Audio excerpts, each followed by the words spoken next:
अंग्रेज आ गए, अंग्रेजों से पहले फ्रांसीसी आए, उनसे पहले पुर्तगाली आए, पुर्तगालियों से पहले मुगल आए, उनसे पहले हूण आए, शक आए, सबने लूटा इस देश को।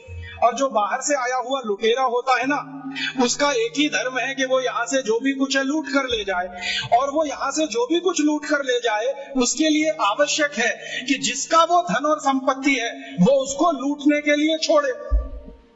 तो हमने शायद ये लूटने के लिए छोड़ा होगा और उन्होंने इसको लूट लिया होगा। हमने इसको लूटने के लिए क्यों छोड़ा होगा? कोई तो कारण होगा इसके पीछे। तो बहुत दिनों से सोचते सोचते मैं एक नतीजे पे पहुंचा हूं कि शायद एक कारण ये रहा हो कि हमने प्रकृति की दी गई इस संपदा को अपने पास इतनी अधिक मात्रा में उपलब्ध होने पर मान लिया कि हम तो सुरक्षित हैं। जैसे घर में बहुत सारा धन धान्य हो ना तो गरीबी की कल्पना नहीं आती, घर में बहुत सारा पैसा हो ना तो बेरोजगारी की कल्पना नहीं आती, घर में सब कुछ भरा पूरा हो तो अभाव का जीवन क्या होता है पता ही नहीं है। तो यहाँ सब भरा पूरा था, हमें कल्पना ही नहीं थी कि एक दिन ये लुटते लुटते इतना कम हो सकता है कि हमारे लिए विदेशों से लाना पड़े। ये एक कारण रहा हो।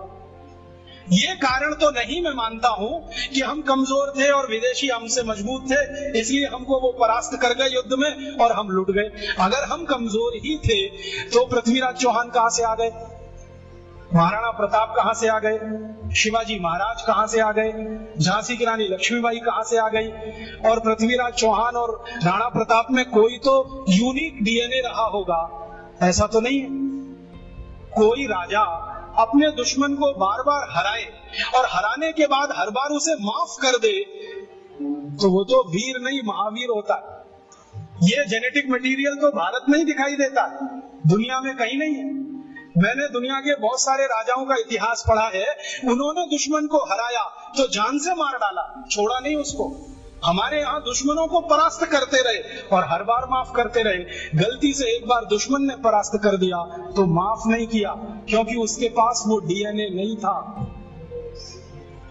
माफ करने के लिए जो जिगर चाहिए ना, उसके लिए कुछ खास तरह का बॉडी कंस्ट्रक्शन होता है, कुछ खास तरह के एंजाइम्स होते होंगे, कुछ खास तरह के हार्मोन्स होते होंगे। तो पृथ्वीराज चौहान में तो होंगे, उनके दुश्मन में नहीं रहे होंगे। तो हम कमजोर तो नहीं थे, हमारा इतिहास बार बार बताता है कमजोर तो नहीं थे, ताकतवर तो थे। तो फिर परास्त कैसे हुए, हारे कैसे? शायद इसी से जो पृथ्वीराज चौहान की कहानी बताती है कि दुश्मन को हराया छोड़ दिया। हमारे शास्त्रों में एक मंत्र है, वो है तो संस्कृत में, मैं सीधे हिंदी में बताता हूं। वो मंत्र ये कहता है कि दुश्मन को, आग को, कर्जे को और बीमारी को कभी नहीं छोड़ना चाहिए।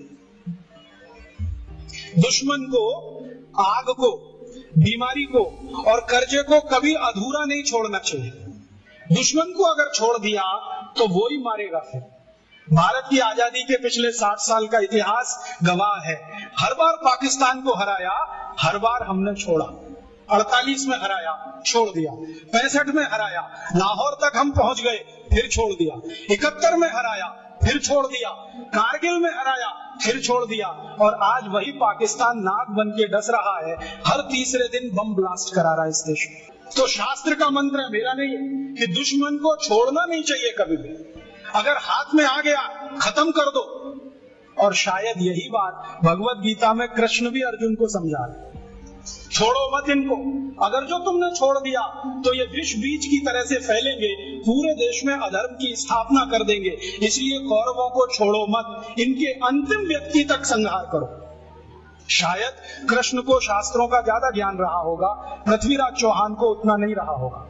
कृष्ण को ये जो ज्ञान था शास्त्रों का, उसी का अंतिम परिणाम था कि कौरवों में से कोई बचा नहीं। शायद पृथ्वीराज चौहान को ये ज्ञान किसी ने दिया होता तो मोहम्मद गौरी पहली बार में ही खत्म हो गया होता और भारत का इतिहास कुछ और ही होता।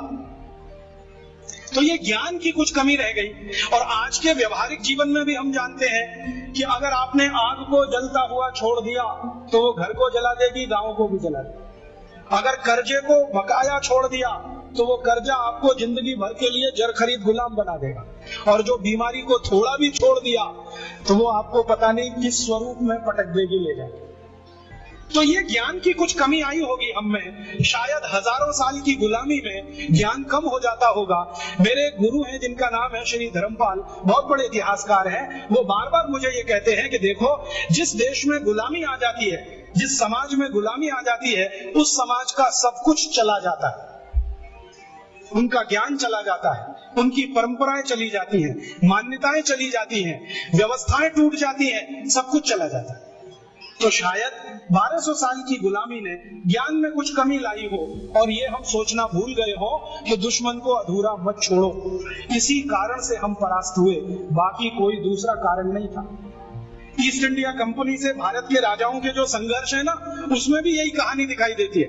1825 में दक्षिण भारत में एक बड़ी रानी है जिसका नाम है कित्तूर चेन्नम्मा। वो अंग्रेजों को परास्त करती है, युद्ध में हराती है और उनको बाइज्जत बरी कर देती है कि जाओ तुम।